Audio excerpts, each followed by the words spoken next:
평안하신가요? 예, 이렇게 별로 대단하지도 않은 사람인데 오늘 여기 오니까 우리 어머니들이 아주 이렇게 열렬히 환호를 해주시니까 제가 굉장히 대단한 사람인 것 같은 착각을 잠깐이라도 할 수 있게 해주셔서 굉장히 고맙습니다. 제가 항상 좋아하고 또 우리 한국 교회의 새로운 모델을 만들면서 우리 한국 21세기 한국 교회를 끌고 나가고 있는 우리 교회 또 어머니 회에서 저를 불러주셔서 대단히 감사를 드립니다. 제가 여기 얼마 전에도 한번 왔었는데 혹시 기억이 나시나요? 예, 이분만 기억이 나시네요. 한번 강의를 듣고도 기억을 못하는 분들이 참 훌륭한 제자들입니다. 그래야지 교수가 똑같은 얘기 계속해도 항상 도움을 받을 수 있거든요. 이 목사님 설교하고 이 교수 강의하고 차이가 뭔지도 제가 지난번에 얘기했나요? 그럼 굉장히 중요한 거니까 오늘 다른 걸 몰라도 요거는 꼭 알고 가셔야 됩니다. 목사님도 그렇고 교수도 그렇고 가끔 가다가 지난번에 한번 했던 이야기를 또 할 때가 있어요. 그런데 목사님이 한번 하셨던 설교를 또 하게 되면 교인들이 목사님이 지난주 바쁘셔가지고 설교 준비를 못 하셨구나 이렇게 생각을 하거든요.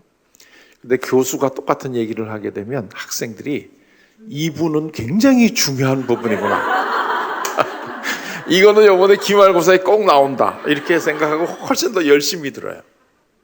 그래서 제가 오늘 똑같은 얘기를 또 하더라도 제가 이게 준비를 안 해서 그런 게 아니라 이게 굉장히 중요한 부분이니까 이걸 또 하는구나. 이렇게 생각을 하시면 돼요. 근데 진짜 중요한 건 뭔지 아세요? 이 교인들은 한 40년 동안 옆에 붙어가지고 계속해서 똑같은 설교 하나하나 계속 체크하고 있는데 대학은 한 4년 봐서 지겨우면 알아서 더 나가지고 새로 또 들어온다는 거예요. 그래서 4년 만에 한 번씩 똑같은 얘기 또 해도 학생들이 모른다는 거.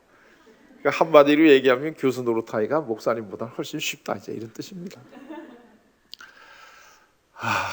어머니라고 하는 이 단어 자체는 사실은 자녀가 있다는 것을 의미하잖아요. 그렇죠?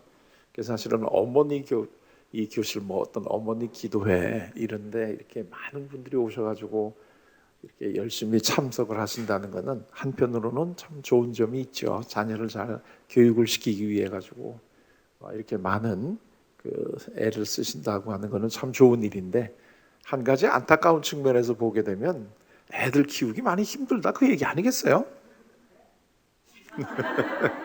애들이 저절로 이 새끼들이 말썽 안 부리고 잘 크게 되면 이게 아침부터 나와서 여기서 울고불고 이러고 있을 이유가 없지 않아요?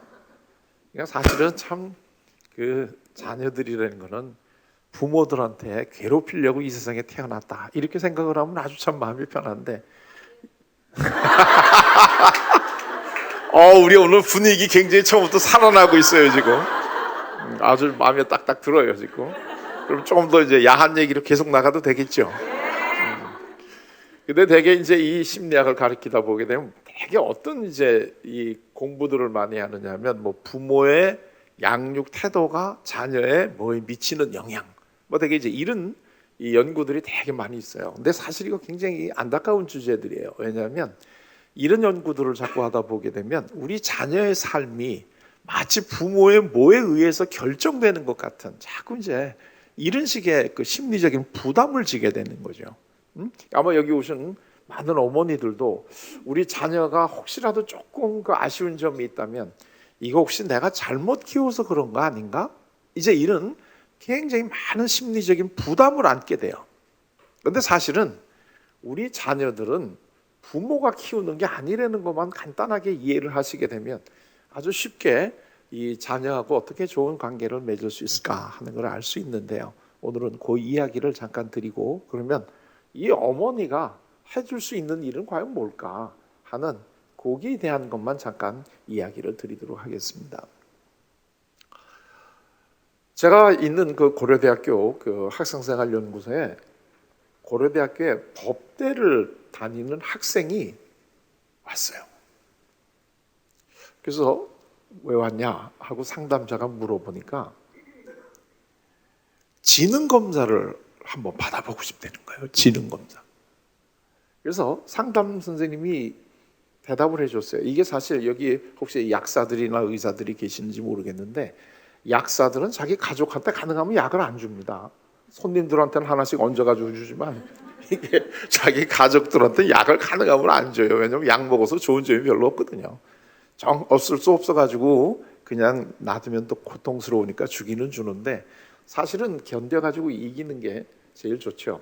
제가 제일 좋아하는 우리 사촌 형님이 서울대학교 약대 학장까지 지내신 분인데 이분이 같이 살았어요. 우리 옆집에. 그래가지고 제가 감기 걸렸다고 가가지고 약 좀 달라고 그러게 되면 한 번도 준 적이 없어요. 감기 걸려서 죽은 사람 없다고. 네가 참아야지 다음부터는 감기 안 걸린대요. 자, 마찬가지로 우리 심리학자들도 가능하면 심리 검사를 잘 안 하려고 합니다. 그거 해가지고 내가 누군가 하는 걸 알기면 좋은 점도 있지만 사실은 그거 알아가지고 또 안 좋은 점도 많이 있어요. 그래서 이제 가능하면 안 하거든요. 그래서 이제 이 상담자가 야, 너 고려대학교 지금 법대를 다닌다는 것 자체가 네가 지능이 굉장히 우수하다는 얘기 아니냐? 근데 지능 검사를 뭐하러 또 하려고 그러냐? 응? 그때 자기는 꼭 해봐야 된다는 거예요. 그래서 지능 검사를 해줬어요. 지능 검사가 보통 제대로 하려면 한 사람당 한 2시간 걸려요. 여러 가지 도구들도 사용을 해야 되니까. 그래서 지능 검사를 해줬는데 역시 예상했던 대로 지능이 아주 높게 나왔어요. 그럼 되게 지능이 높게 나오면 다들 기뻐하잖아요. 머리가 좋다는데 그거 나쁠 사람이 누가 있겠어요. 근데 얘는 의외로 자기가 지능이 높게 나오니까 더 얼굴에 이 웃음이 사라지면서 다른 거 한번 또 해보겠다는 거예요. 그래서 한번 다른 거 더 해줬어요. 그랬더니 역시 또 지능이 높게 나왔어요. 그러니까 얘는 더 슬퍼지는 거예요. 그러면서 하나가 더 없네요, 지능 검사가. 이렇게 되면 이제 얘는 지능 검사의 문제가 아니라는 거 아시겠죠? 그래서 자, 이제부터 이 친구는 지능 검사로 해결될 문제가 아닌 걸 가지고 지금 상담실을 왔구나 하는 생각이 들어가지고 상담자가 이제 같이 이야기를 나누기 시작을 했어요. 너 왜 지능 검사를 하려고 하니? 그랬더니 이 친구가 어렵게 말문을 열었어요. 왜냐하면 자기는 머리가 나빠야 된대요. 그래서 왜 네가 머리가 나빠야 되니? 그랬더니 얘가 자기 집안 사정을 얘기하는데 자기 아버지, 자기 어머니, 누나 둘, 형 모든 가족이 다 서울대학교를 나왔대요.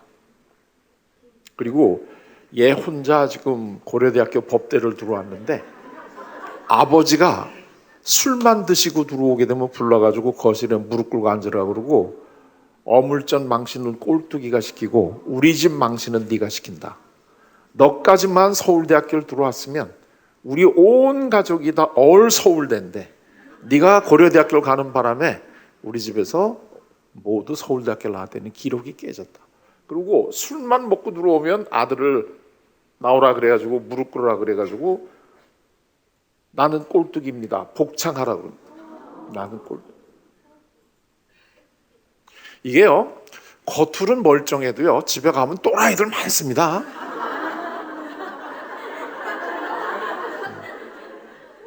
벌써 지금 여러분들 머리에 싹 스쳐가는 또라이들이 몇 생각이 나냐? 그런 또라이들이 가까이 안 왔으면 여기 안 왔지.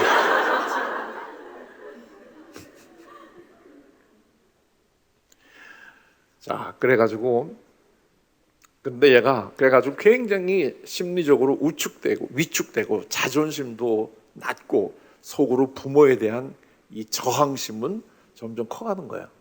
학교를 오기만 하면 고려대학교 법대 다닌다 그러면 다들 사람들이 인정해주고 자기 친구도 시골에서 올라온 애들은 법대 합격했다 그러니까 플래카드 가문의 영광이라고 플래카드 이렇게 만들어주고 돈 걷어줘가지고 이 서울에 올라온 애들이 거의 태반인데 자기는 집에 가기만 하면 아버지가 술 먹고 들어오면 불러가지고 무릎 꿇으라고 그러고 나는 꼴뚜기입니다. 나는 꼴뚜기입니다. 이걸 시키니까 얘가 어떻겠어요, 마음이. 그러니까 학교 다니는 게 하나도 재미가 없겠죠.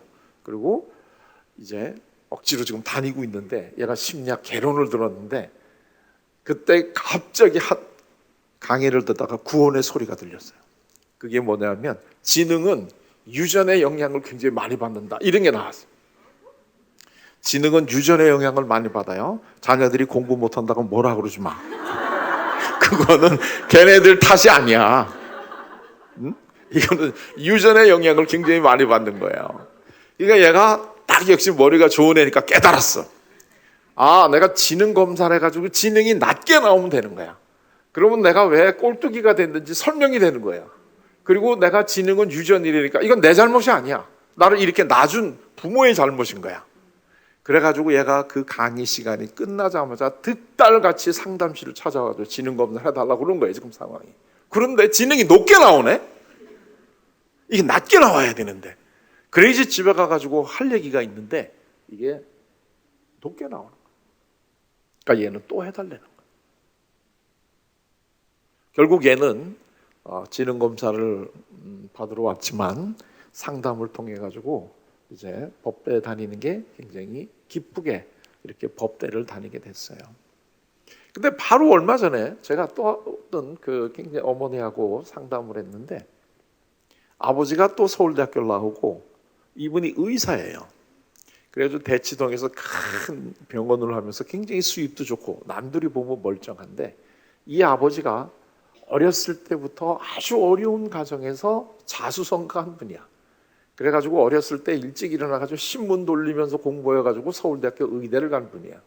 근데 아들이 셋인데 이 아버지가 보기에 아들이 다 마음에 안 차. 내가 이렇게 돈 벌어다 줘가지고 먹을 거 다 해주는데 이 자식들이 공부를 못하니까 그냥 술만 먹고 들어오면 자식 보고 너 같은 놈들은 태어나지 말았어야 될 애들이야. 나는 밥 굶어가면서 아침에 일어나가지고 신문 돌리면서 공부해가지고 서울대학교 의대를 갔는데 니들은 지금 뭐가 부족해서 공부 못하냐? 니들은 의지가 부족해서 그래. 니들은 머리가 나빠서 그래. 이러면서 계속해서 자녀들에게 이 그 폭언과 이러한 거라니까 애들이 점점 빗나가가지고 완전히 그 집은 지금 전쟁터가 됐어요.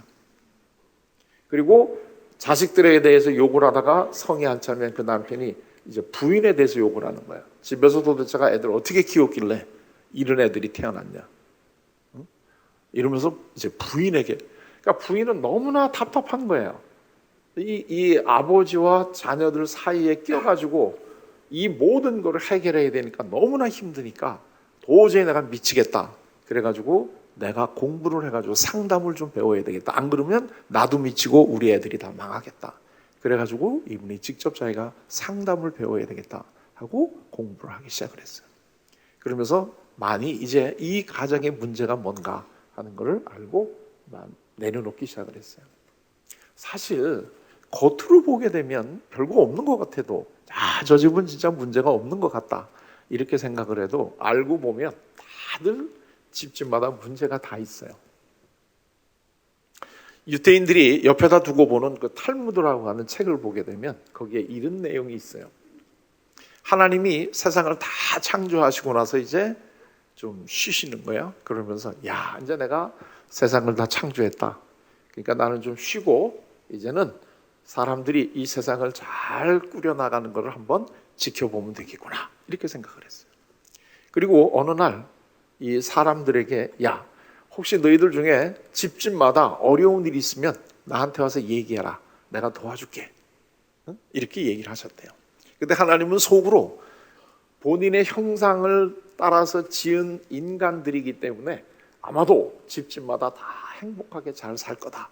이렇게 생각을 하고 그런 이야기를 하셨는데 이야기가 떨어지자마자 모든 집에서 다 와가지고 우리 집에 문제가 있으니까 우리 집부터 문제를 해결해 주십시오 하고 서로 아우성을 치는 거예요. 그래서 하나님이 야, 이래가지고는 도저히 이 문제는 이렇게 풀어가지고는 안 되겠구나. 그래가지고 집집마다 하나님을 대신할 인물을 하나씩 보내주셨대. 그게 누구예요? 그래, 그게 엄마야. 그래서 이게 어머니 기도회가 아니야. 엄마 기도회예요. 왜냐하면 어머니 이렇게 나가는 건 아직까지도 배가 부른 거야. 이거. 진짜로 자식들 때문에 힘들고 그러면 엄마가 나와야지. 여러분들 그 예수님도 기도하실 때요. 마음이 편하고 이럴 때는 주기도문을 하시잖아요. 그럴 때는 하늘에 계신 아버지 이름을 거룩하게 하옵시며 이렇게 우아하게 나가잖아요. 근데 예수님이 돌아가시기 바로 전날 겟세마네 동산에서 기도하실 때는 하나님을 뭐라고 불러요? 아버지 이렇게 부르는 거예요. 거기에는 내가 지금 내일 아침에 죽게 생겼는데 무슨 하늘에 계신 아버님의 이름을 거룩하게 이런 얘기가 나올 수가 있어요? 아버지, 아빠 하고 붙잡아야지. 그러니까 그래서 아바 아버지하고 기도를 하잖아요. 응? 그러니까 이것도 좀 절절하면 엄마 기도해 이렇게 아까 엄마 금방 나오잖아요. 어머니 그러기만 해도 벌써 한 박자 쉬었다 가는 게야 이게. 자, 제가 이 이름 가지고 시비 걸라고 여기 온 건 아니에요. 쓸데없는 거 시비 거주면 다음에 안 부르기 때문에 나도 조심해야 돼. 자, 그래서요 어머니를 하나씩 다 보내줬다는 거예요. 어머니가 이런 존재야. 어머니가. 그래서 이 유태인들은 어머니를 굉장히 중요시합니다. 자, 예를 들게 되면은요, 우리나라는 이 아버지하고 어머니하고 결혼을 하게 돼가지고 이제 자녀가 나오잖아요. 근데 아버지가 한국인이고 어머니가 한국인이 아니면 이 자녀는 국적이 한국인입니다. 그런데 아버지가 한국인이 아니고 어머니가 한국인이면 이 자녀는 한국인이 아닙니다. 그건 왜냐하면 우리는 아버지 쪽으로 내려가는 이 부계의 원칙이 있기 때문에 그렇습니다. 그런데 유태인들은요, 아버지가 유태인이고 어머니가 유태인이 아니면 이 자녀는 유태인인가요, 아닌가요? 아닙니다. 반대로 아버지는 유태인이 아니고 어머니가 유태인이면 이 자녀는 어떻게 되나요? 이 자녀는 유태인입니다. 우리하고 반대입니다. 왜 그럴까요? 이 사람들 얘기는 이렇게 얘기를 합니다. 유태인을 만드는 거는 어머니가 만든다 이거야.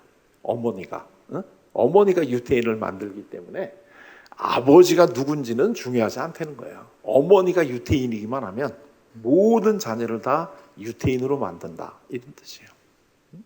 그래서 그 유태인들 하면 우리가 장사를 굉장히 잘한다 이런 얘기를 하잖아요. 근데 그 유태인의 탈무드에 보게 되면 그 장사하는 이 요령들도 많이 나와 있는데요. 거기 보게 되면 단골을 잡을 때 여자를 잡으라는 게 있어요.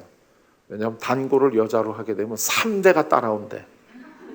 본인이 따라오고 좀 이따 결혼하면 남편 데리고 오고 자녀 데리고 오고 나중에는 시댁 부모까지 데리고 온대요. 3대가 따라오는데 남자를 단골로 하게 되면 장가가기 전까지만 단골이야. 장가가고 난 다음에는 다 이제 처가 쪽으로 가기 때문에 이건 소용이 없다는 거예요. 그래가지고 3대를 잡아. 그러니까 전도하실 때요 꼭 여자를 전도를 하셔야 돼. 그래야지 3대가 따라와요. 그러니까 이게 유태인들은요 이 여성의 힘이 얼마나 강한가 하는 것을 이미 잘 알고 있어요. 그래서 이 탈무드에는 아버지에 대한 얘기는 거의 없는데 어머니에 대한 얘기는 굉장히 많아요. 사실 이 여러분들 구약 성서를 보시게 되면 신약에 비해서 여성의 역할이 굉장히 많이 나오죠. 거기 뭐 나라를 살린 에스더 얘기도 나오고 상당히 중요한 사건들에 다 여성이 굉장히 등장을 많이 해요. 왜냐하면 그 유태인들의 그 전통이 이 어머니, 여성을 강조하기 때문에 그래요.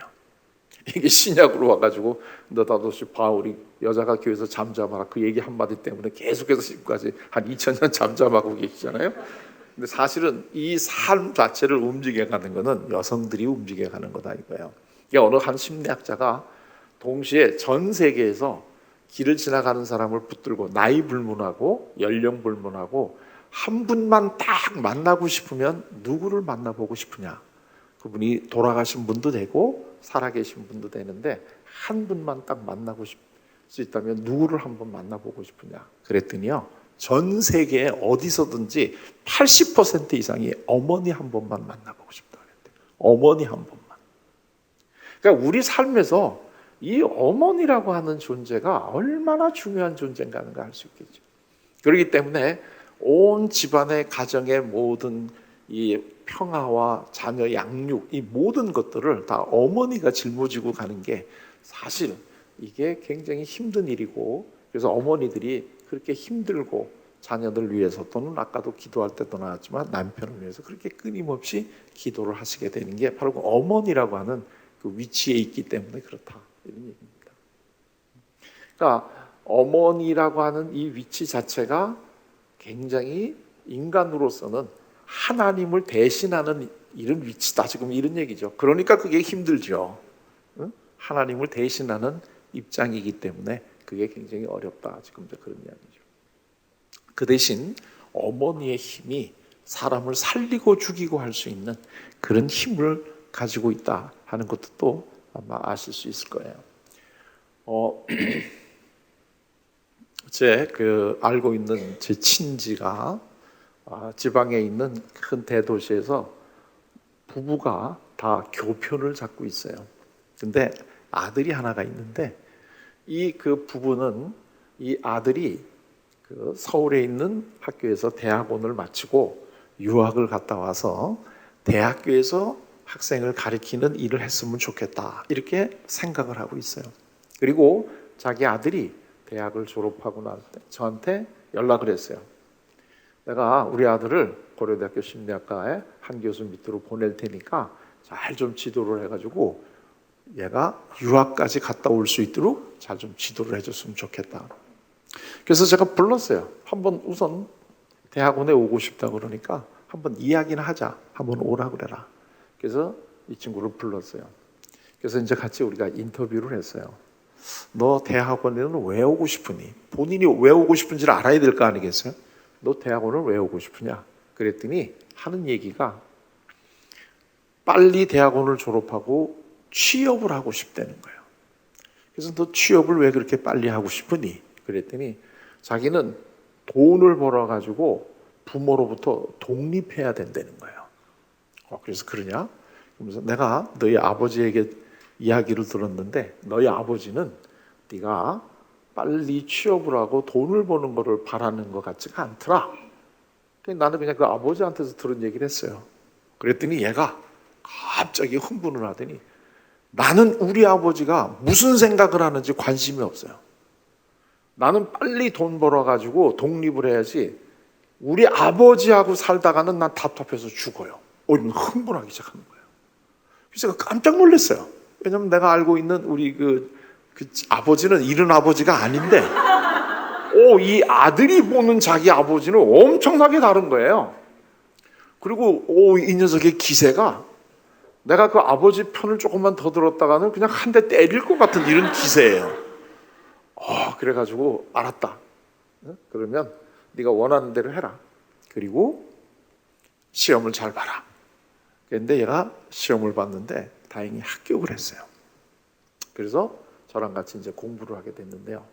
제가 가만히 얘를 한 학기 동안을 보니까 얘가 앞으로 어떤 일을 하든지 독립을 하고 살든지 뭐 하든지 간에 마음속에 있는 그 아버지에 대한 이 분노를 이거를 해결하지 않으면 얘가 세상 살기가 참 쉽지가 않겠구나 하는 이런 생각이 들었어요.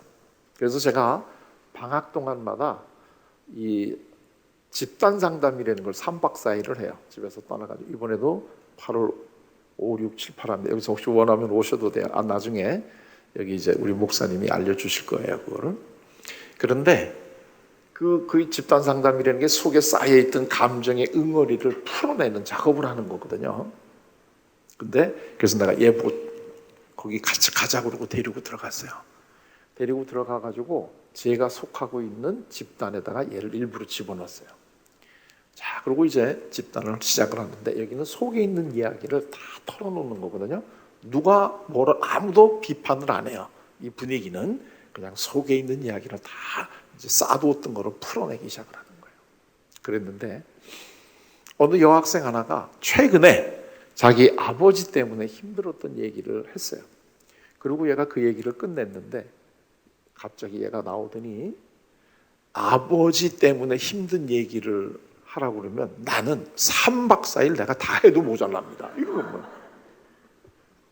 그래서 제가 해보라 그랬어요. 한 3박 4일 다 해봐니까 그러면. 그랬더니 얘가 그동안에 자기 아버지랑 살면서 얼마나 힘들었던가 하는 쫙 그 얘기를 하기 시작을 하는데 1시간 한 반 정도를 쉬지 않고 자기 아버지에 대한 얘기를 하는 거예요. 1시간 반 동안 우리가 다 같이 들어줬어요. 그럼 이게 한번 시작을 하면 본인이 끝나기 전에는 안 끝나거든요. 계속 가는 거예요, 이게. 그러니까 1시간 반 정도 쭉 했어요. 하고 나더니 이제 잠깐 말이 끊겼어요. 그래서 제가 물어봤어요. 다 했니 이제? 그랬더니 일단은 여기까지 하고 잠깐 쉬었다가 하겠다. 그래가지고 그래라 그러면 쉬었다가 또 해라 네가. 왜냐하면 정예가 할 얘기가 많으면 그럼 제가 이걸 제 방에도 데리고 가서 둘이 해도 되거든요. 다른 건 돌아가면 되니까. 그러니까 마음대로 해라. 그리고서 이제 얘한테 제가 질문을 했어요. 여기 바로 지금 앞에 아버지가 와 있다고 한번 생각을 해보자. 너 아버지가 너에게 뭐라고 한마디 해줬으면 좋겠니? 그랬더니 얘가 뭐 망설이지도 않고 대답하는 거예요. 자기한테 미안하다는 얘기 한번 해줬으면 좋겠대요. 자기가 아버지 때문에 얼마나 사는 게 힘들었는지 그거를 아버지가 좀 알고 자기에게 미안하다는 얘기를 좀 해줬으면 좋겠다는 거예요. 얘가 지금 30살입니다. 그때 남자인데. 그래서 제가 그랬어요. 너 그 아버지한테 미안하다는 얘기 듣고 싶으냐? 그러면 오늘 내가 네 아버지 역할을 해줄게. 그리고 제가 얘한테 다가가가지고 이렇게 어깨를 이렇게 감싸 안아주면서 누구야? 너 나 때문에 많이 힘들었구나. 미안하다 하는 얘기를 해줬어요. 제가 그 얘기 듣고 싶다니까. 그랬더니 갑자기 이 녀석이 욱하더니 이 속에서부터 서름에 겨워가지고 통곡을 하기 시작을 하는 거예요. 그러니까 얘가 그동안 아버지한테 눌려 있었던 이 속에 쌓여 있던 이 울분이 터져 나오면서 그냥 대성통곡을 하는 거예요. 그래서 제가 계속 얘 어깨를 두닥두닥 해주면서 너 진짜 아버지 때문에 많이 힘들었구나. 미안하다 하는 이야기를 해줬어요. 얘가 계속 그 얘기를 듣고 싶어 하니까. 그러니까 얘가 그냥 엉엉 울면서 그냥 이 속에 있던 이 서름을 쏟아내기 시작을 했어요. 우리가 이 집단이 한 10명이 이렇게 둘러앉아서 하는 거거든요. 이 녀석이 자기 아버지하고 있었던 이 감정을 쏟아내면서 우니까 옆에 있던 많은 다른 집단원들이 다 같이 울었어요. 얼마나 가슴이 아파요, 이게. 그리고 또 집단원들도 얘 때문에 가슴 아파서 울다 보니까 자기도 또 지 아버지 당한 게 생각이 나니까 또 울고. 저는 자녀가 셋이 있거든요. 저도 이 가짜 아버지 노릇을 해주다가 갑자기 어떤 무슨 생각이 들었느냐면 내 애들도 말을 안 해서 그렇지 나 때문에 힘든 게 많이 있었겠지 하는 생각이 드니까 얘네들이 정말 내 애 같은 거예요. 얘가 가짜 아버지 노릇해 주는 게 아니라. 그래가지고 나도 정말 진심으로 애를 꼭 안아주면서 너 나 때문에 많이 힘들었구나. 미안하다 하면서 저도 막 눈물을 흘리면서 미안하다는 얘기를 해줬어요. 그래서 거의 뭐 온 그 집단이 다 같이 울음바다가 됐어요.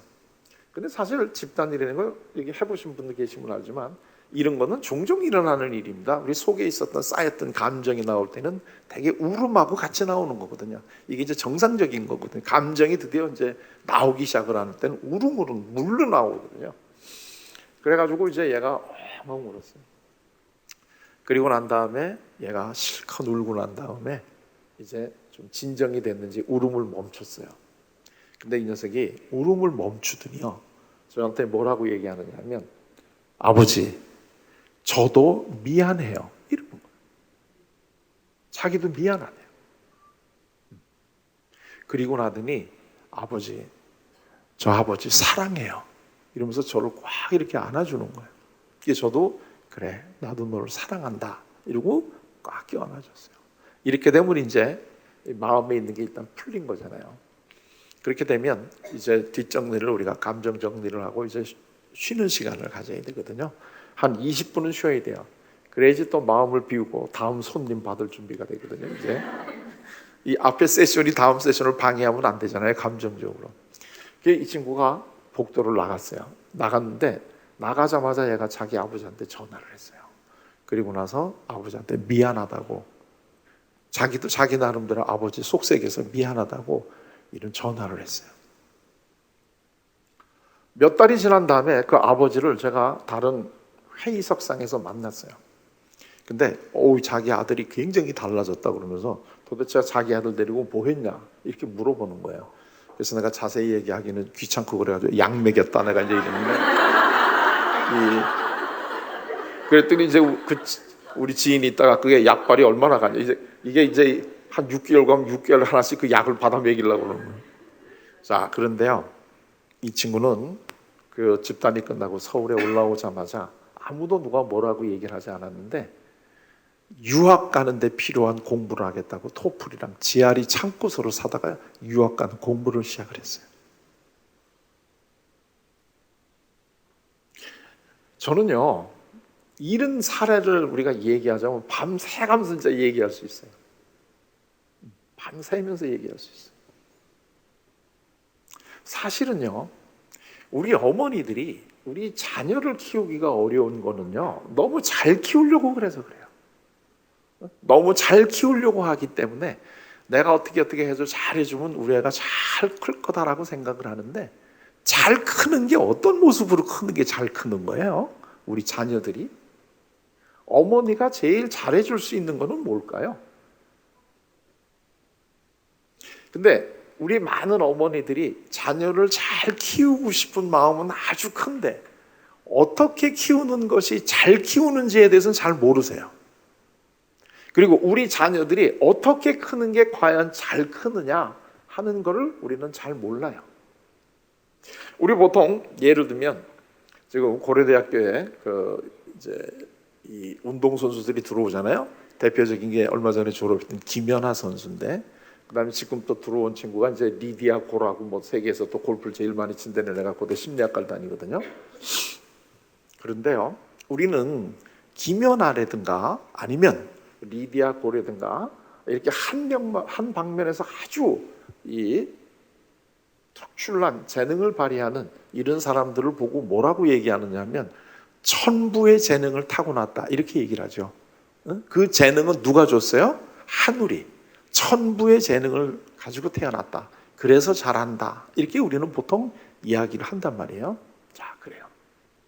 그런데요, 우리 자녀들은요, 태어날 때 천부의 재능을 가지고 태어났을까요? 아니면 하나도 못 가지고 태어났을까요? 우리 자녀들. 그게 천부의 재능이 김연아나 리디아 고만 가지고 태어날까요? 아니면 우리 자녀들도 가지고 태어날까요? 예. 그렇다고 한다면 우리 자녀는 태어날 때 가지고 태어나는 그 천부의 재능이 잘 드러나는 게 잘 크는 거 아닐까요? 그리고 우리 부모들이 해줄 수 있는 거, 우리 어머니가 해줄 수 있는 거는 우리 자녀들이 가지고 있는 이 천부의 재능이 잘 발휘될 수 있도록 도와주는 거 아닐까요? 그런데 한번 우리 어머니들은 우리 자녀들이 어떻게 크기를 바라세요? 공부를 열심히 잘해가지고 서울대학교 가기를 바라지 않으세요? 우리 자녀들이 서울대학교를 갈 수 있는 재능을 가지고 태어났느냐 안 태어났느냐 하는 것은 별로 중요하지 않지 않나요? 그냥 이 새끼는 서울대학교 가야 되지 않나요? 여러분들은 여러분들 자녀가 어떻게 크기를 바라세요?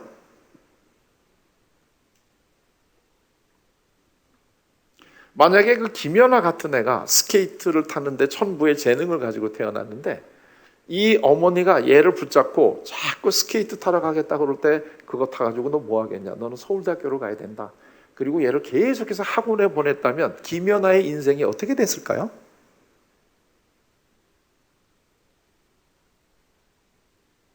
지금 우리 자녀들을 교육을 시키는 게 우리 자녀들의 천부의 재능을 키워주시는 교육을 하시나요? 어머니의 불안을 감소시켜줄 교육을 하시나요?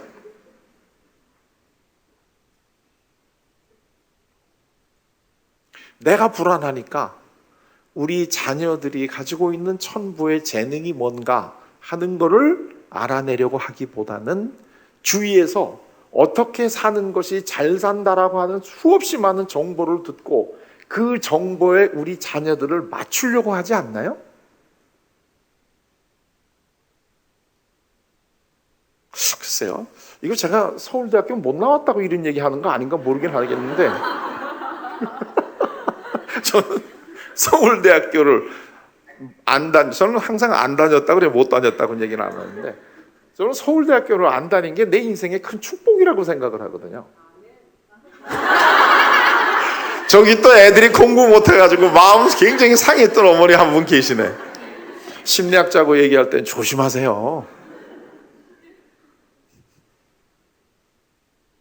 제가 고등학교 다닌 학교는요, 그때는 고등학교 2학년에서 3학년 올라갈 때 이 모의고사를 봐가지고 공부 잘하는 애들은 우반, 못하는 애는 열반, 이렇게 우열반을 나눴던 학교를 다녔어요, 제가. 근데 제가 고등학교 3학년 때 우반에 속했었을까요? 열반에 속했었을까요? 네?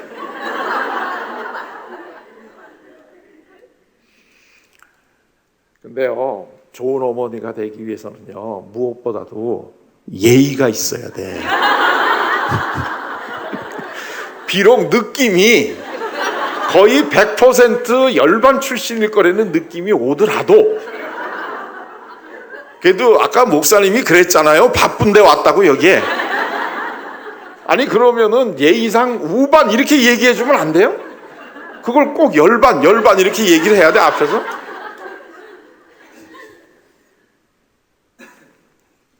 그래, 나 돌반 출신이야. 왜? 저는 돌반 출신이에요. 저는 고3 때 공부 안 하고 데모 주동하고 그래가지고 정학당하고 그랬던 사람이에요. 제가 이 얘기를 왜 하느냐면, 여기 자녀들 중에 공부를 하기를 싫어하고 다른 거에 관심이 많은 친구들이 있다면 너무 그렇게 공부하시지 마시고 부모님들이 얘에 대한 기대치를 낮추시면 된단 말이에요. 아, 얘가 공부를 하는 게 싫어하구나. 그러면 너무 많은 걸 기대하지 말고, 아쉽기는 하지만 고려대학교 심리학과 교수나 시키자, 이렇게 생각하면 서로 편하잖아. 응? 아니 뭐 고려대학교 심리학과 돌반 출신으로 나왔다 그래도 이게 우리 교회 어머니 이 기도회 와가지고 강의할 정도 되면 굉장히 성공한 거 아니에요? 그렇죠. 여기 아무나 오는 거 아니잖아요. 난 그런 줄 알고 왔는데. 그래요. 돌반 갔다가도 얼마든지 먹고 살 수 있어요. 제가 2000년에 그 고등학교 졸업 30주년이 됐다 그래가지고 학교에 모여가지고요, 한번 홈커밍 데이를 하자. 그래서 학교를 갔어요. 2000년이 제가 30주년, 졸업한 지 30주년이 되는 해. 갔는데요, 한 배가 한 5, 60명이 왔어요. 360명이 졸업을 했는데, 근데 제가 그날 보고 깜짝 놀랐어요. 왜냐하면 거의 대부분이 거기 온 애들이 다 돌반 출신이야. 이게 학교 다닐 때요, 공부 잘한다고 선생님한테 귀여움 받고 칭찬받던 새끼들은 안 왔어. 야, 요 새끼들이요, 다 지가 잘나가지고 지가 공부 잘하고 성공했는 줄 알지 선생님들이 잘 키워줬다는 생각을 안 하는 거야, 이것들이. 근데 돌반 애들은 공부 못한다고 그렇게 얻어맞으면서도 선생님이 때리는 걸 애정의 표현이려니 받아들이고 이렇게 살아갔기 때문에 30주년이 끝난 다음에도 또 모이는 거예요. 그래서 내가, 그때부터 내가 이 돌반 출신이라는 거를 굉장히 내가 자랑하고 다녀야 되겠다. 인간성 하나는 역시 이기 좋구나. 그리고 얘네들이 왜 안 왔을까 하고 생각을 해보니까, 그 전에 무슨 일이 있었는지 다 아시죠? IMF라는 게 터진 거예요. 그러니까 그때 그 우반이 있던 애들은 공부 잘해가지고 명문대학을 갔다가 누구나 다 원하는 기업에 간 거야. 그러니까 얘네들이 거기 있을 때까지는 동창회 나와가지고 명함 돌리고 말이죠. 내가 한국에서 제일 이 사람들이 가고 싶어하는 선망의 기업에 갔다 이거지. 쫙 돌리는데 얘네들이 IMF 때 거의 대부분이 다 잘렸어. 그리고 나니까 얘는 인생을 살아가고 자기 스스로를 남한테 자랑할 수 있는 그게 딱 없어진 거야, 이제. 그러고 나니까 얘들 인생이 곤두박질 치면서 동창회를 못 오는 거야, 이제. 그런데 원래가 그 돌반 애들은 살면서 가장 중요한 덕목을 익히잖아요. 겸손이라는 덕목을. 그러니까 얘네들은 한 번도 뭐 잘 나갔던 때가 없기 때문에 항상 그러면서도 동창회 참석하는 이런 삶의 이 겸손함과 이 끈기, 이 뻔뻔함, 이런 거를 갖고 있기 때문에 얘네들은 동창회를 오는 거예요. 그리고 원래부터가 큰데 안 갔고 자기 사업을 했다든가 이런 애들이 많으니까 얘네들은 약간의 타격을 입으면 입었지 회사에서 쫓겨나가는 이런 일이 없는 거예요. 지 회사인데 뭘 쫓겨날 게 있어요. 그리고 난 다음에 우리가, 그래도 우리가 이렇게 왔다 갔는데 우리 후배들한테 뭐 선물이나 주고 가야 되지 않겠니? 그래가지고 그 자리에서 장학금을 주기로 하고 약정을 했는데 한 5천만 원을 걷어서 줬어요. 그런데 그때 큰 돈 낸 애들이 다 돌반 출신이라는 거 알아요? 얘네들이 또 순수하잖아요. 그러니까 겸손하고 순수하고 끈기 있으면 얘네들 앞으로 성공 안 하겠어요? 그렇지. 그럼. 그러니까 지금도 우리가 졸업한 다음에 이렇게 보면 지금도 계속 그 동창회비 내고 무슨 일이 있으면 학교에다가 기부하고 이런 애들 거의 대부분이 돌반 출신들이에요. 그래서 정말 사람은 몇 번 세상이 뒤엎여지는구나. 이거 그냥 애들 공부하고 싶지 않다는데 중고등학교 때 그냥 학원 보내고 뺑뺑이 돌리고 이러는 바람에 애들이 힘들어지는 거지 사실은 그렇지 않은 거구나. 이거를 제가 느꼈어요. 사실 이런 식의 그 교육을 시키는 게 우리나라는 이게 대안학교다 뭐 이제 이러는데 이게 이런 식으로 교육을 시켜야 된다는 생각을 제일 먼저 해가지고 그걸 실천에 옮긴 사람은 몬테소리잖아요. 몬테소리 교육이라는 게 이런 거거든요. 우리 보통 일반 유치원이라든가 이런 거 다니면 애들이 금요일 날 집에 올 때 다음 월, 화, 수, 목, 금 뭘 배우는지 일정표를 가지고 오잖아요. 그러면 이제 부모들이 그리고 우리 애가 다음 주에는 이러이러한 걸 배우는구나 하는 걸 이제 안단 말이에요. 그런데 사실은 몬테소리 이제 유아원을 애들이 보내면 얘네들은 그걸 못 가지고 와요. 그걸 나눠주는 데가 있다면 그거는 가짜예요. 짝퉁이야. 왜냐하면 몬테소리 교육이 뭐예요? 월요일 날 와가지고 요 애가 무엇을 할지를 아는 사람이 있어요, 없어요? 아무도 몰라. 그거는 본인도 몰라요. 그래가지고 월요일 날 온 다음에 여러 가지 공부들이 있는 데서 딱 보다가 딱 필이 꽂히면 얘는 가서 그거 하면 되는 거예요. 어느 걸 하라 하는 걸 아무도 알려주는 사람이 없어요. 그런데 한번 잘 생각을 해보세요. 결국 다음 주 월, 화, 수, 목, 금 내 가가지고 우리 애가 가서 유아원을 다니는데 사실은 배우는 건 우리 애가 배우는데 뭘 할 건가 하는 스케줄은 누가 짜나요? 선생님들이 짜지. 그러면 하는 애들한테 왜 안 물어보고 선생님이 짜는 이유는 뭐야? 정작 배워야 되고 아침 월요일 날부터 금요일 날까지 유아원에 가서 활동한 애들은 우리 애들인데 왜 우리 애들한테는 뭐 하고 싶은지 안 물어보고 왜 선생님이 짜주는 이유는 뭐야? 아주 간단하지 않아요? 질문이. 그러면 우리는 뭐라고 얘기하느냐? 우리 애가 모른다는 거야. 우리 애가 모른다는 거야. 뭘 해야 될지를 우리 애들이 모른다는 거죠. 우리 집에서 키우는 강아지나 고양이나 얘네들 다 오늘 아침에 뭐 해야 될지 지들이 알아서 하는데 만물의 영장인 우리 애들이 왜 몰라? 부모가 모른다고 생각하니까 모르는 거지.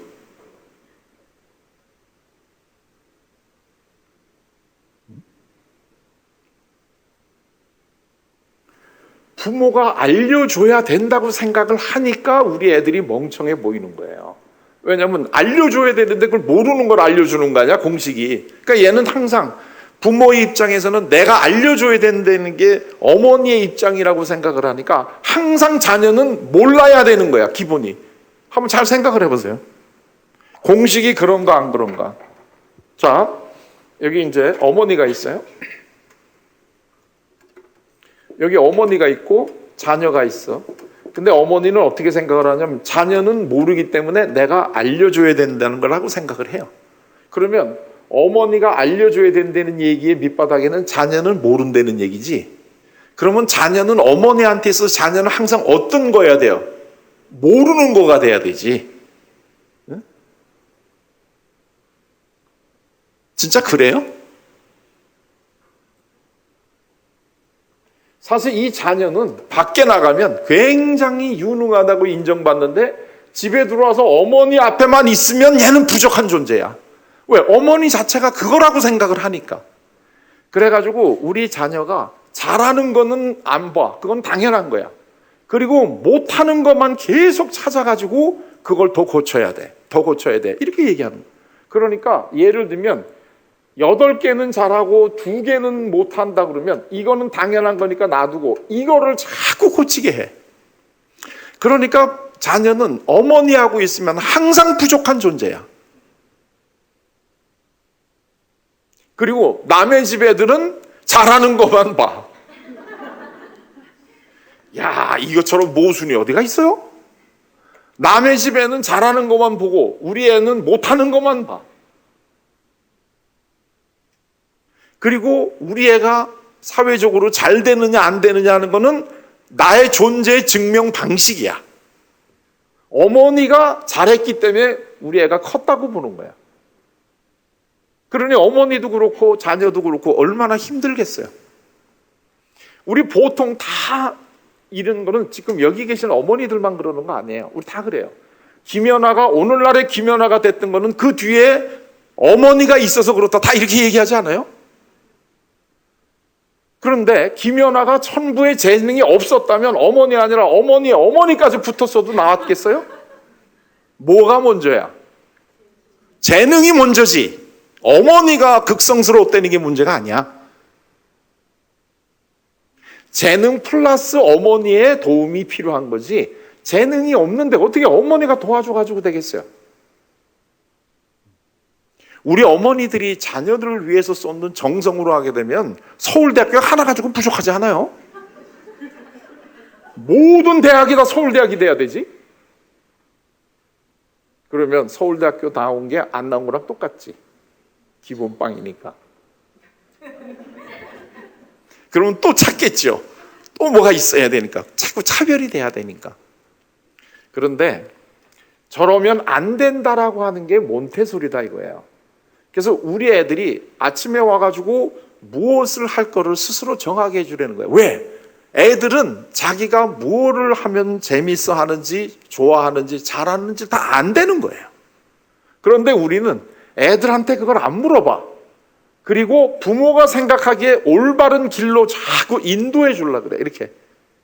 그리고 애들은 가만 놔두면 얘네들은 절대로 성공 못하고 실패할 거라고 생각을 해. 한번 잘 돌아보세요. 내가 부모가 하라는 대로 했기 때문에 그나마 지금 오늘 여기 와 있어요? 아니면 가만 놔뒀어도 여기 와 있거나 더 딴 데 가 있었을 것 같아요?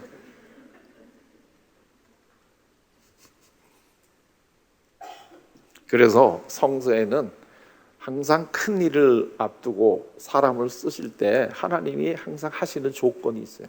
그게 뭐냐면 네 아비와 친척의 땅을 떠나라. 이게 첫째 조건이야. 너 어머니 품에만 있다가는 너 사람 구실 못해. 그러니까 네가 어머니 품을 떠나라. 이게 제일 항상 첫째 조건이야. 그런데 우리 어머니들은 자녀에 대한 사랑이 너무나 지나쳐가지고 자녀들을 못 떠나보내. 우리 보통요, 되게 청소년기를 잘 하기 위해서 청소년 자녀들이 부모를 떠나야 된다, 되게 이런 얘기 많이 하잖아요. 이분들은 하나만 알려주고 두 개는 모르는 거예요. 뭐야? 청소년 자녀들이 부모를 떠나야 되는 거 당연해요. 그러나 여기 못지않게 중요한 게 뭔 줄 알아? 부모가 자녀를 떠나야 돼. 근데 부모가 자녀를 못 떠나. 그런데 청소년 자녀를 어떻게 부모를 떠나는데, 싸움하기 전에는. 그러니까 매일 오늘도 싸움하잖아, 떠나려고. 근데 우리는 그걸 갖다 이 새끼가 나쁜 새끼다 이렇게 보는 거예요. 얘는 지금 인간답게 살기 위해서 노력하는 애인데. 세상에 부모 안 떠나고도 큰일 한 사람이 누가 있어요? 이거 우리가 이 옆집 얘기해서 좀 죄송한데, 불교의 그 석가모니, 그분 집 떠난 분 아니야? 그래가지고 이분 집 떠난 건 우리가 너무나 고마워가지고 가출이라고 안 그러고 출가라고 그러잖아. 다 그게 그건데.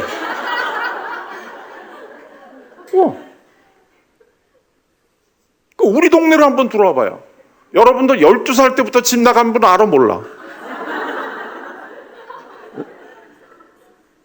그래가지고 부모도 대단하죠. 하루 지난 다음에 알았어, 잃어버린 거. 이분들도 대단해요. 하여튼 간에. 하여튼 뭐 성경에 나왔다는 거 보면 대단하지 않으면 안 나오지. 근데 그걸 가지고 이틀을 갖다 다시 거슬러 올라가서 3일 만에 찾았더니, 그렇지. 분당 우리 교회에서 지금 목사님들하고 토론하고 있어. 어머니가 한편으로는 안심도 되고 한편으로는 화도 나고 그래가지고 얘기해. 야, 너 왜 여기 와 있냐? 너 왜 이러냐? 너 때문에 아버지하고 엄마하고 너 얼마나 걱정했는 줄 아냐? 자, 그랬더니 이 12살 때 집 나간 이분이 뭐라 그랬어요? 내가 내 아버지 집에 있는데 왜 걱정하십니까? 야, 요때 요거 그 부모의 마음이 어땠을까요? 요 얘기 들었을 때. 응? 아, 여러분 같으면 야, 얘가 신심이 깊구나. 얘 우리 목사님 시키자 이런 느낌이 들었을까? 얼마나 충격을 받았느냐 하면 이 이야기를 듣고 나서 예수님의 아버지 요셉은 그 이후에 성경에 안 나와.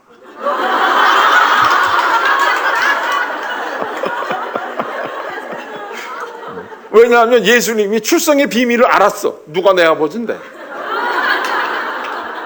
이 얘기가 무슨 얘기인지 모르시는 분은 크리스마스 때가 좀 기다리면 돼. 다 나와.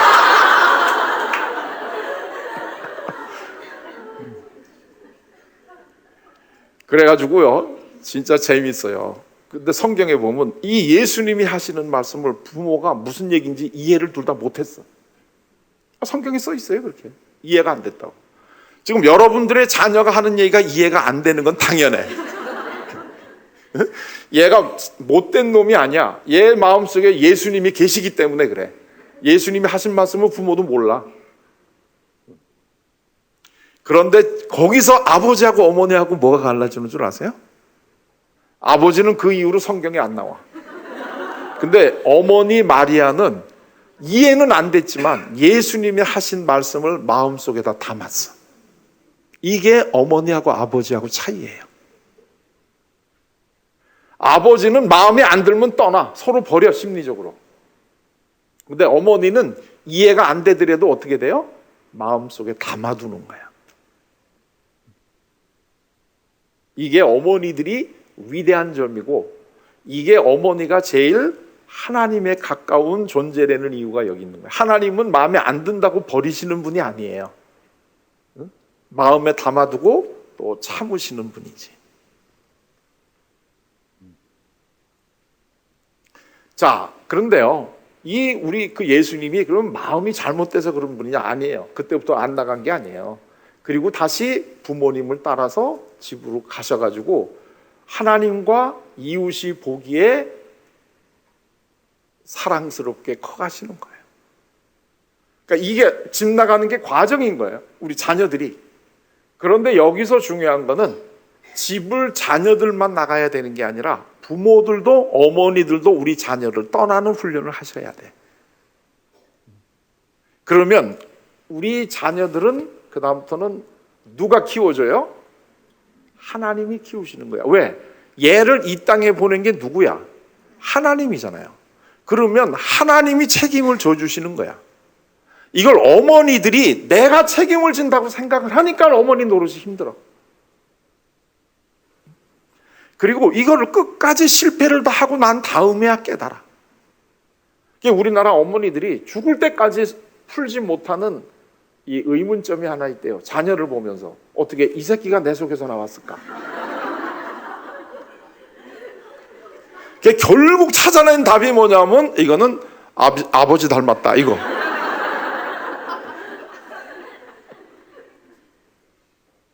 그렇죠. 하지만 우리 자녀들한테 마이크 한번 대보세요. 이 얘기 달라지지. 일은 부모인 줄 알았으면 안 나왔어 나. 이게 나 일은 엄마인 줄 모르고 1년도 안 채우고 10달 만에 나오느라고 애썼지. 나 일은 줄 안 나왔어요. 나오는 순간에 깨달아. 내 인생은 이미 이제는 좋은 시절 다 갔다니까. 그거 울잖아요 다. 그러면서 이제부터 내 인생은 슬프구나. 왜 이런 일이 벌어지느냐? 우리 어머니들이 자녀를 사랑 안 하는 게 아니에요. 사랑하시죠. 잘 됐으면 좋겠죠. 그리고 내가 할 수 있는 최대한도의 도움을 줘서 잘 키우고 싶어 하시는 거죠. 참 아름다운 마음이죠. 그러나 이 사랑이라고 하는 거는요, 오래 참을 수도 있어야 되는 거예요. 오래 참을 수도 있게. 그리고 내가 빠지면 빠질수록 그 자리에는 누가 들어가나요? 하나님이 들어가시는 건데 내가 빠지질 않으니까 하나님이 들어갈 자리가 없는 거야. 예수님이요 12살 때 집 나갔다는 건 이건 시작이야. 30살 때는 아예 들어오질 않았어요. 그래서 어머님이 걱정돼서 찾아러 왔어. 제자들이 보기에 너무 안타까워가지고 저기 어머님 와 계십니다. 예수님이 반가워서 떠나간 게 아니에요. 이분은 특징이 있어. 아주 중요한 순간에 아주 쿨하게 대답해. 누가 내 엄마인데? 와. 우리 자녀들은 심리적으로는 이렇게 커야 돼요. 누가 내 아버지인데? 누가 내 엄마인데? 우리 자녀들은 이렇게 커야 돼. 그래서 하나님이 아담과 이브를 만들고 둘이를 짝져주고 인류 역사상 처음으로 주례를 해줬어요. 주례사가 뭐야? 하나님이 인간에게 아담과 이브를 결혼시키고 나서 주례사를 해줬잖아요. 그 주례사가 뭐야? 너 이제는 부모를 떠나라. 이게 제일 첫마디예요. 부모 떠나라는 거. 그 다음에 누구랑 연합해? 아내랑 연합해서 이제는 한 몸이 돼야 돼. 부모를 떠나야 돼. 우리 자녀가 부모를 떠나려고 하면 부모 자체가 우리 자녀를 떠나보내야지. 그래야지 애들이 떠나지. 떠나라는 거는 관심을 두지 말라는 얘기가 아니에요. 이제부터는 내가 생각해서 옳은 삶을 살도록 도와주는 게 아니고 그건 내 생각이야. 내 생각. 그리고 대개의 경우에는 자기가 하고 싶었던 못한 거야. 본인이 서울대학교 가고 싶었는데 못 간 부모들이 다 하고 자녀들을 서울대 이러는 거지. 나와 보니까 별거 아니라는 거 금방 알아요.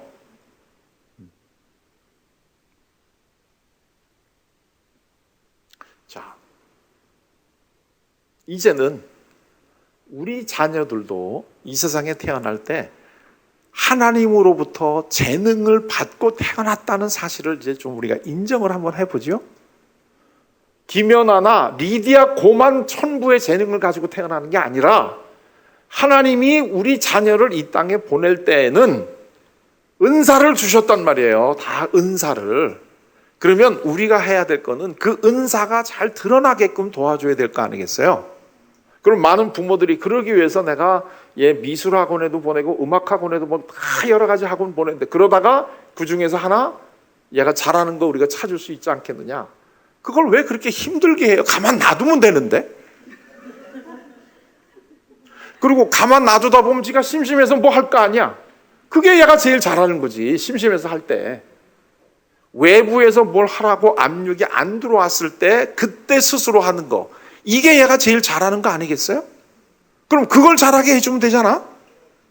그런데 얘를 갖다 미술학원, 음악학원, 태권도학원 줄줄이 돌리다 보게 되면 얘는 그거를 갖다 나의 재능을 찾는 하나의 수단으로 생각하는 게 아니라 엄마가 가르쳤기 때문에 할 수 없이 와가지고 시간 때워야 되고 이거 내가 잘못하면 엄마한테 욕먹기 때문에 할 수 없이 하는 거지 내 재능을 언제 찾는데.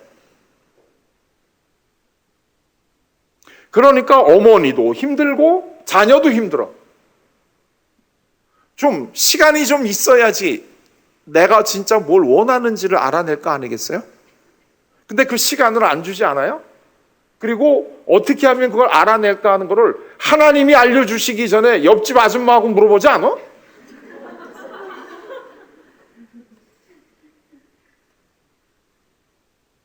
그러니까 우리 자녀는 앉아서 그냥 가만히 있는 거예요. 왜? 엄마가 다 하라는 대로 돌아다니면 돼. 하루 일정이 정해지니까. 그냥 그거는 나의 천부의 재능을 알아내는 수단이 아니라 엄마가 가라니까 돌아다니는 거야 지금. 그러면 왜 학원을 못 보내요? 내가 불안하잖아. 말로는 우리 자녀들의 재능을 찾아준다고 그러지만 사실은 그 밑바닥에 있는 동기는 아무것도 안 하고 있으면 엄마가 내가 불안하지 않아요? 그러니까 지금 우리 주위에 있는 수없이 많은 이 사교육, 이 학원은 전부 다 자녀를 위해서 존재하는 게 아니야. 어머니의 불안을 감소시키기 위해서 존재하는 거지. 그러니까 모든 어머니들이 다 그렇게 한다고 생각을 하니까 하다 보니까 진짜 모든 어머니들이 다 하고 그러니까 학원은 다니나 안 다니나 효과가 없어. 전 국민이 다 다니니까.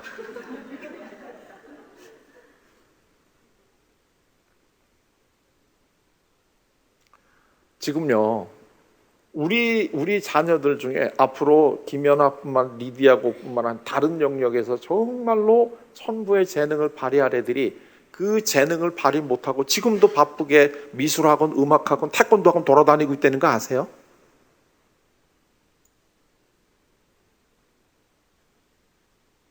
성경에 계속 나오는 게 뭐예요? 어떤 사람들은 아침부터 나와서 일했는데 5시 거의 끝날 때 온 사람들한테도 농장 주인이 돈을 똑같이 주는 거예요. 그러니까 아침부터 와서 일했던 사람들이 불만을 얘기하잖아요. 아니 우리는 아침부터 와서 일했는데 쟤하고 어떻게 똑같이 줍니까? 그랬더니 농장 주인이 뭐라 그러는 거예요? 걔네들 얼마 받는 거는 네가 왜 관계를 가지냐? 관심을. 너 내가 준다는 돈 줬으면 되는 거 아니야? 내 옆에 있는 우리 옆집 애가 미술 잘하느냐 음악 잘하느냐 공부 잘하느냐가 왜 그렇게 중요해요? 나는 하나님이 우리 자녀에게 준 은사가 뭔가 그것만 관심 가지고 있으면 되는 거 아니야?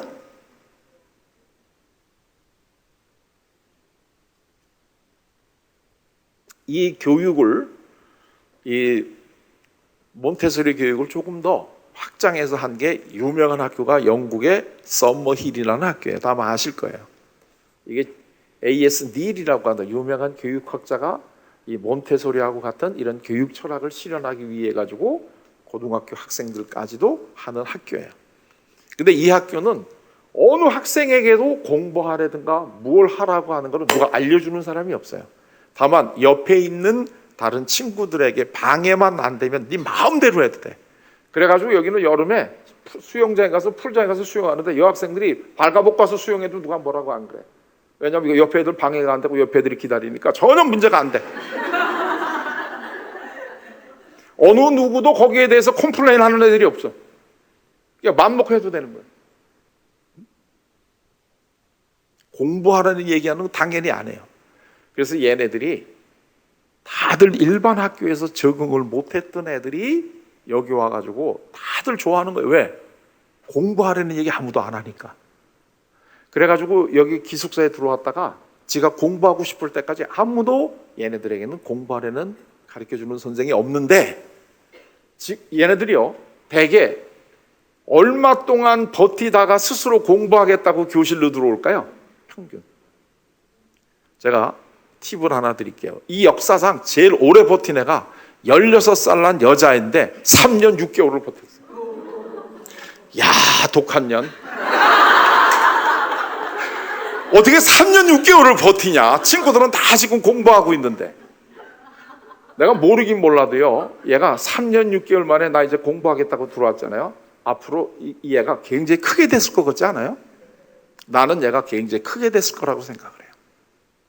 그리고 3년 6개월 동안 공부 안 하고 버티다가 내가 스스로 하겠다고 들어왔을 때부터 얘가 공부하는 자세라든가 이 학업 진도라든가 이런 것들이 하기 싫은 거 억지로 하는 애들보다는 굉장히 빨리 살아갈 것 같은 느낌이 안 드세요? 그런데 이 썸머힐의 역사상 평균 애들이 공부 안 하고 얼마를 버티냐면 3개월. 3개월을 평균 버텨요. 그러니까 3년 6개월 동안 안 들어왔던 이런 독한 년들이 이게 평균을 올려서 그렇지 대개는 3개월 못 참고 다 들어온다는 얘기야 스스로.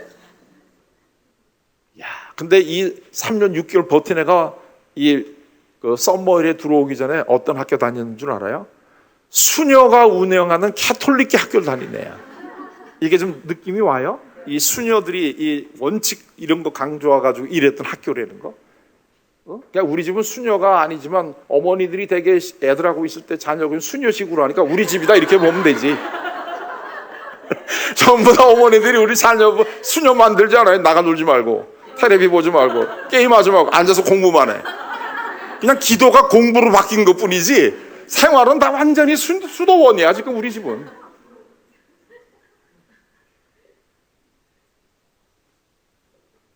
그런데 이 썸머힐의 그 A.S. 닐이라고 하는 분이 제일 그 학부모들에게 많이 듣는 이야기가 뭐냐면 거기도 똑같아요. 이래가지고 우리 애들이 대학을 가겠습니까? 거기도 고민이 그거예요. 이렇게 해도 우리 애들이 대학을 가겠습니까? 이래저래 못 갈 놈은 여기 있으나 일반 학교에 있으나 못 가. 이래저래 못 갈 놈들은. 응? 아무리 여러분들이 여기 와서 기도 열심히 해도 여러분들 자녀 중에 서울에 있는 대학교 못 갈 놈들은 못 가. 이 사실을 깨닫는 게 너무나 가슴 아파서 우리가 깨닫지 않고 있는 것뿐이야. 이건 조영남이의 이별이라는 노래 다 있어. 너나 나나 다 이별이 다 와 있는 거 알아. 다만 우리가 그거를 갖다가 얘기하고 싶지 않아가지고 생각 안 하는 것뿐이야. 오늘 조영남이의 노래를 다 들어보세요. 다 나와 있어요, 인생은. 그걸 내가 단지 인정을 하고 싶지 않아가지고 괜히 여기 와가지고 하나님한테 부르짖고 이러는 거야. 하나님은 벌써 우리 애들을 이 땅에 보낼 때 계획이 다 돼 있어요. 다만 같은 일을 하더라도 어떤 애들한테는 5달란트를 받은 애가 있고 어떤 애들은 2달란트 받은 애들이 있어요.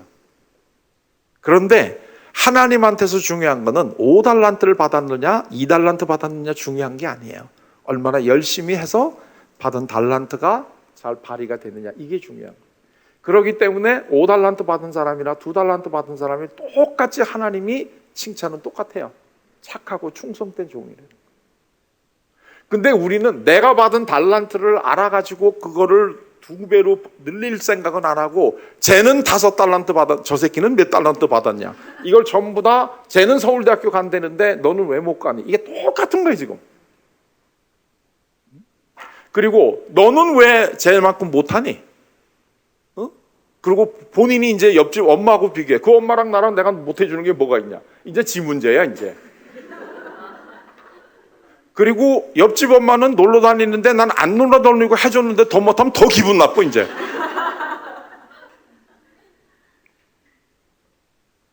우리 대학원에 여학생 하나가요, 공부를 하러 왔어요.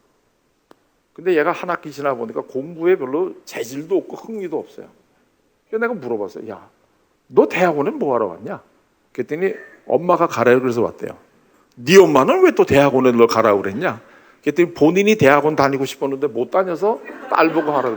네 엄마는 왜 대학원 다니고 싶고 못 다녔냐? 그랬더니 대학교 다니다가 아버지 만나가지고 연애했기 때문에, 그래가지고 결혼을 졸업하자마자 했기 때문에 대학원을 못 갔다는 거야. 그리고 아기가 생겨가지고 얘가 태어난 거야. 그러니까 이 엄마는 딸 보고 너는 엄마가 못했던 거 대학원 공부 한번 해봐. 여자도 이제는 전문가 돼야 돼. 그러니까 대학원 가. 이렇게 된 거예요. 근데 내가 얘를 딱 보니까 얘가 지 엄마를 닮았어요. 얘는 공부보다는 연애가 적성이 훨씬 맞아. 아니 그러면 왜 공부를 하는데? 자기가 잘하는 거 하면 되잖아요. 결국에는 그래가지고 석사학위 안 하고 자기가 잘하는 거 해가지고 결혼해가지고 잘 살아 지금. 그러면 되지 않아요? 모르지. 얘는 또 자기 딸 보고 또 다음에 이제 대학원 또.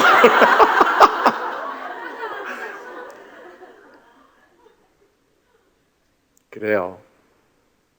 잘하려고 하시니까 그런 거, 너무 잘하려고 하다 보니까, 그러니까 우리 애들이 잘 되고 좀 잘 살기 원하니까 그렇게 하는데, 그래서 아까 그 ASD라고 하는 썸머힐 학교의 교장 선생님이 우리 학교의 모토는 뭐냐면, 얼굴을 찡그리고 재판하는 판사를 만들기보다는 콧노래를 부르면서 즐겁게 일하는 목수를 만든다는 게 그 학교의 교육이다 이거예요.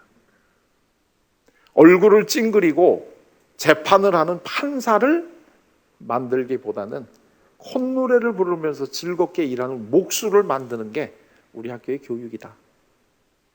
우리는 우리 자녀들이 다 판사가 되길 원하지 않아요? 그리고 그 과정에서 우리 애들이 즐겁지 않은지 안 하는지는 그건 우리 관심 없어.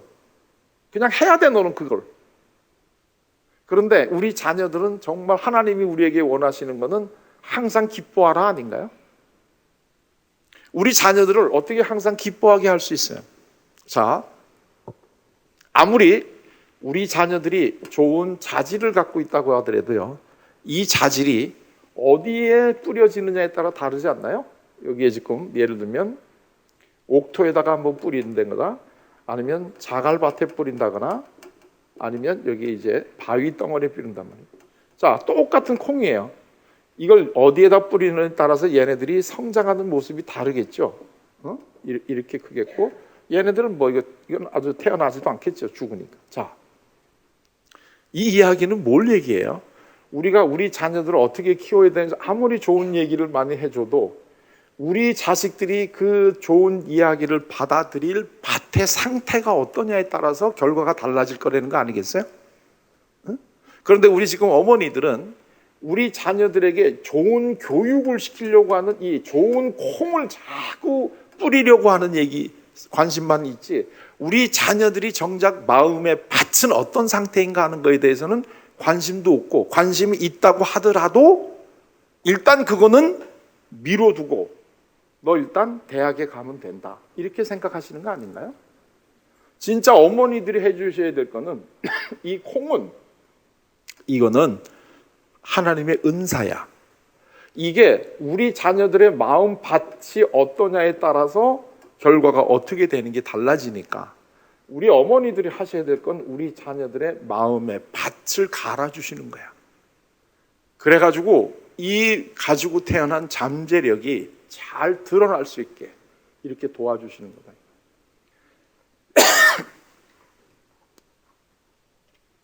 아까 제가 제 친구 얘기를 했죠. 얘가 자기 자녀를 갖다가 공부를 잘해가지고 대학에서 교편을 잡게끔 해주기 위해 가지고 어렸을 때도 공부해라 이러면서 넌 앞으로 무슨 삶을 살아라 이런 걸 얘기를 했는데, 그게 이 자녀에게는 너무나 답답하고 싫은 거야 그게. 그래가지고 얘는 그 아버지의 그 모습이 싫어가지고 아버지로부터 떠나야 된다는, 살기 위해서 이런 생각을 하고 살았던 거예요. 그런데 그 아버지에 대한 이 불만을 이거를 해소시켜주고 나니까 그 다음에 애들은 저절로 성장을 하게 되는 거야. 자, 예를 들면 또 같은 옥토에다가 우리가 한번 씨를 뿌렸는데요. 똑같은 옥토인데 이 씨를 뿌리고 난 다음에 얘는 잘 자랐는데 어떤 애는 씨를 뿌린 다음에 어떤 이유인지 모르게 돌이 하나가 이렇게 놓였어요. 아마 어떤 친구가 지나가다가 발로 착했죠 애들이. 그래서 돌이 떨어졌어요. 얘는 요 밑에 있는데 그럼 얘는 어떻게 크겠어요? 이렇게 크지 않겠어요? 옆으로 이렇게? 자, 부모가 와서 이렇게 보면 너무나 안타까운 거예요. 이렇게 잘 클 수 있는데 이렇게 크니까.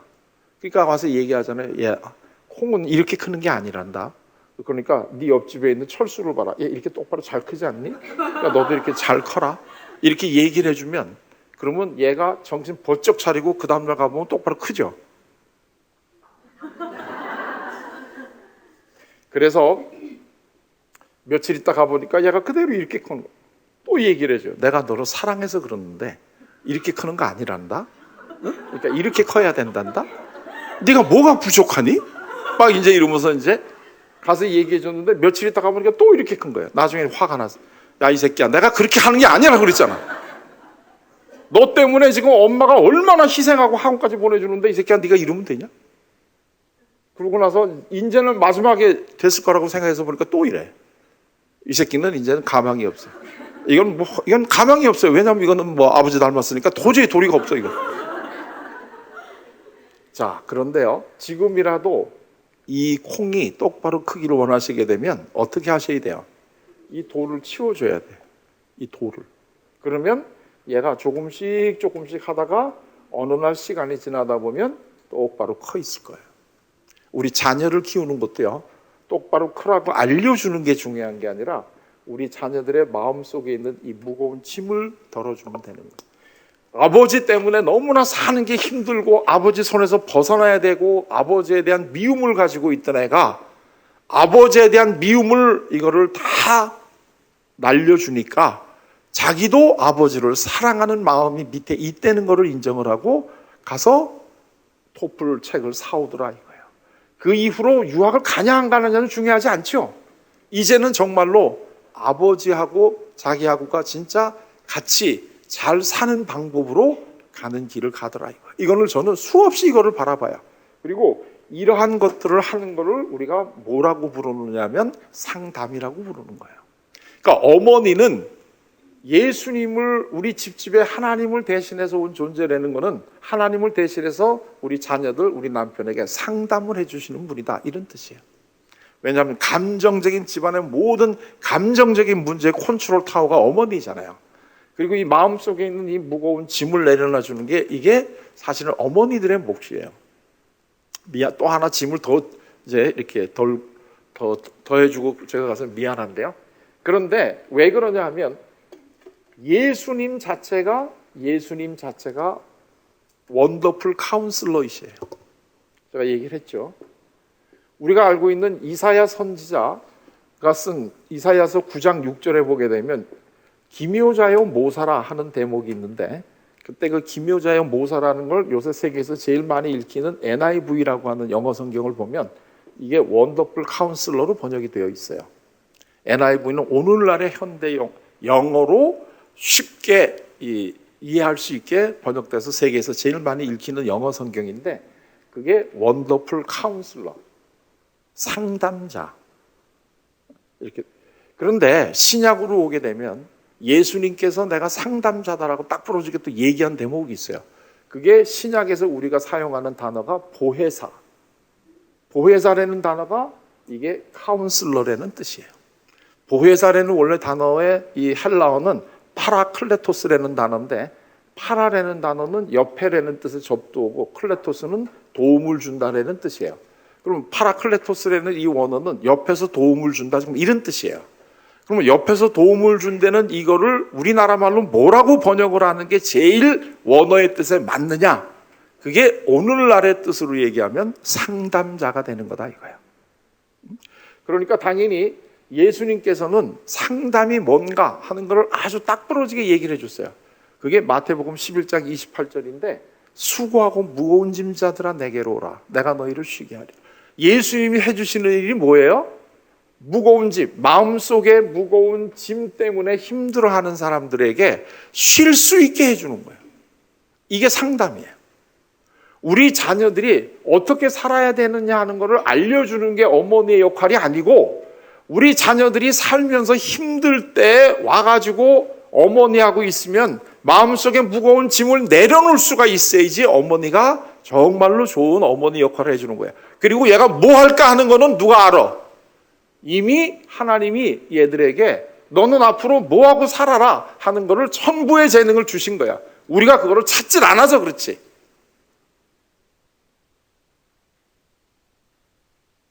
우리 자녀들도 하나님께서 주신 천부의 재능을 꽃피우고 싶은데 혼자서는 힘들어서 못해요. 그럴 때 어머니의 사랑이 필요한 거예요. 내가 너를 사랑을 한단다. 그러니까 너는 두려워하지 말고 하나님이 너에게 준 그 재능을 네가 찾아내서 그거를 꽃피면서 살아가라. 내가 너를 믿고 내가 너를 도와준단다. 이게 사랑이에요. 이게.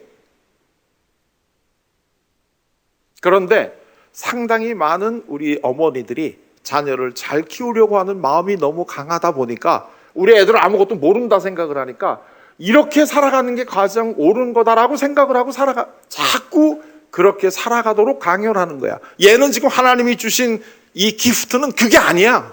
서울대학교 가는 게 아니야, 얘는.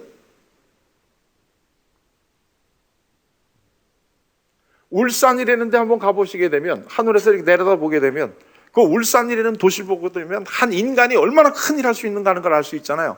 지금 제가 정주영 명예회장을 얘기하는 그분 초등학교도 안 나온 분이야. 이분의 특징이 뭔 줄 아세요? 집 나왔다는 분이야, 이분이.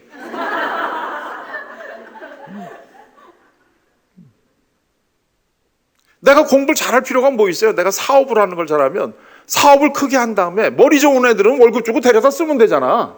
그걸 내가 왜 하는데? 근데 우리는 사업을 잘할 재능이 있는지 뭘 할 재능이 있는지 전부 다 공부해가지고 서울대학교를 가려니 이게 우리 애들이 얼마나 힘들겠어요.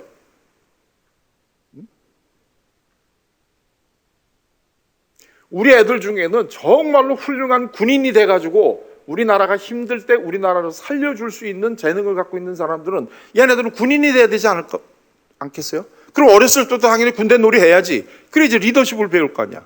그래서 골목에서 애들 모아놓고 지금 군대 놀이 하고 있고 앞으로 내가 내 적성을 발휘하려고 노력을 하고 있는데 이걸 불러다가 그 시간에 학원 보내라고 자꾸 그러니 얘가 학원 가가지고 공부가 되겠어요? 내 쫄병들 데리고 지금 전쟁해야 되는데? 그러면서 광화문에 이순신 장군 동상은 왜 갖다 세워놨는데? 우리가 지금 골목에서 군대 놀이하는 애들 붙잡아다가 학원 보낼 때마다 우리는 지금 이순신 하나씩 잃어간다는 거 아세요? 그러니까 이제는 우리나라가 어느 걸 해도 열심히 하면 굶지는 않아요. 대개가 다 보면 자기가 하고 싶지 않은 거 억지로 한 애들이 그 다음에 말썽 피우는 거야. 응? 그러니까 정말로 하나님이 우리 자녀를 키우신다라고 하는 믿음을 가지시고 우리 자녀들이 뭐를 잘할 수 있는가 하는 거를 좀 여유를 가지고 보시고 그거를 도와주시는데, 하다가 얘가 힘들고 엄마 나 진짜 나 이거 재질이 없나 봐 이렇게 얘기할 때 아니다. 너는 하나님이 주신 재질이야 그게. 그러니까 얼마나 세상적으로 볼 때 성공했냐 안 했냐가 중요한 게 아니라 그게 네가 진짜 하고 싶으면 너는 그걸 하고 살면서 살아가면 되는 거야. 너 노래? 너 노래? 너 보면 음대 갔다가 너 세종문화회관 무대에서 노래 못하면 어떠냐? 분당 우리 교회 성가대에서 해라. 이렇게. 너 선생하고 싶으냐? 그러면 너 분당 우리 교회 학교 와서 선생하면 된단다.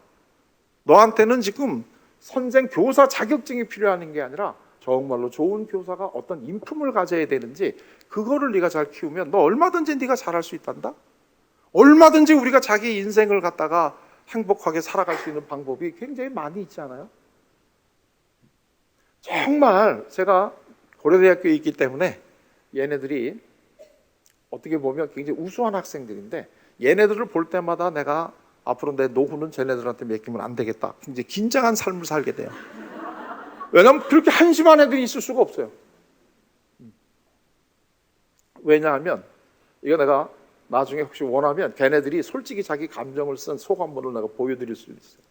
지금까지 엄마가 하려는 대로 살아와서 내가 오늘 여기까지 왔는데 이제부터는 내가 세상에 나가서 살아야 된다니 나 졸업하고 싶지 않아요. 이런 거 쓴 애들 많아요. 얘는 자기가 뭘 잘하는지 모르는 거예요. 우리 자녀들을 이렇게 키우고 싶으세요? 그러니까 내가 빠져주면 그 자리에 하나님이 메꿔줘요. 그리고 우리 자녀하고 하나님 사이에 부모가 껴들어가지 말아요. 얘는 우리 자녀가 아니야. 하나님이 잠깐 우리에게 맡겨주고 내 양을 먹여라 하고 잠깐 맡겨준 자녀인 것 뿐이에요. 제가 오늘 제가 목사님한테 특별히 아까 이런 얘기를 내가 해도 되나 오면서 쭉 생각을 했어요. 그게 뭐냐면 제가 이런 와가지고 잠깐 이렇게 얘기하면서 어떻게 우리 자녀들의 마음속에 있는 이 돌을 치워주느냐, 이거 사실은 좀 배워야 돼요. 그런데 이걸 이렇게 잠깐 1시간 한 번 와서 이걸 다 이거 설명해가지고 배울 수 있는 게 아니에요 사실은. 그래서 제가 이런 거를 배울 수 있는 각급 여러 가지 학교를 지금 만들어서 운영을 하고 있는데 그걸 와서 배우시는 분들이 다 좋아하시고 이걸 좀 미리 알았을 뻔했다 이런 얘기를 다 하시는 거예요.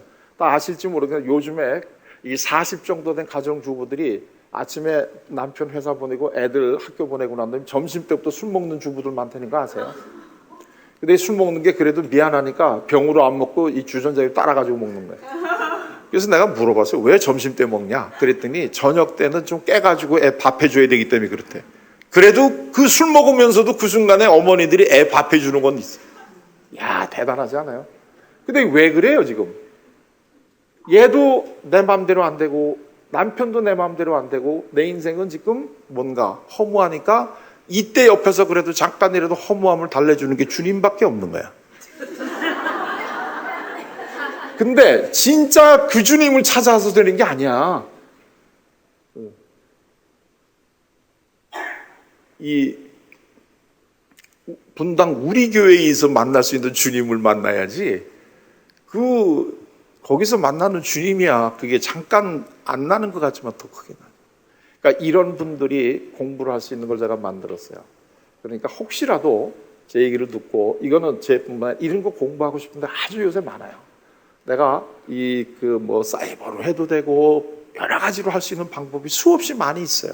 제가 오늘 여기 와서 얘기하는 거는 우리 자녀를 키운다는 거는 우리 태어나서 정말 성스럽고 중요한 일이니까 이걸 잘할 수 있게끔 하기 위해서는 정말 우리 자녀들을 어떻게 키우는 것이 잘하느냐는 요 잠깐 요거를 설명해 드린 거고, 그럼 구체적으로 어떻게 하면 그렇게 할 수 있겠느냐 하는 거는 조금 시간을 내시고 이렇게 하는 방법을 좀 배우시게 되면, 그 지금까지 어머니들이 자녀들에게 쏟았던 이 정성을 조금만 쏟으시게 되면 다 우리 자녀들이 행복하게 하나님이 자기한테 맡겨주신 은사를 다 발휘하면서 살아갈 수 있는 자녀로 다 만들 수 있어요. 또 지금까지 그렇게 해오셨겠지만 조금 더 그렇게 하시려고 많은 노력을 하시고, 이 일은 여기서도 아마 다양한 프로그램이 지금 진행되고 있을 텐데 그런 데 가서 조금 더 배우시고, 정말 우리 집이, 아까도 여기 굉장히 좋은 표현인데, 우리가요 예수님을 구세주로 믿고 죽은 다음에 천국 가는 거 다 좋죠. 그러나 한 가지 더 중요한 건 뭐냐면,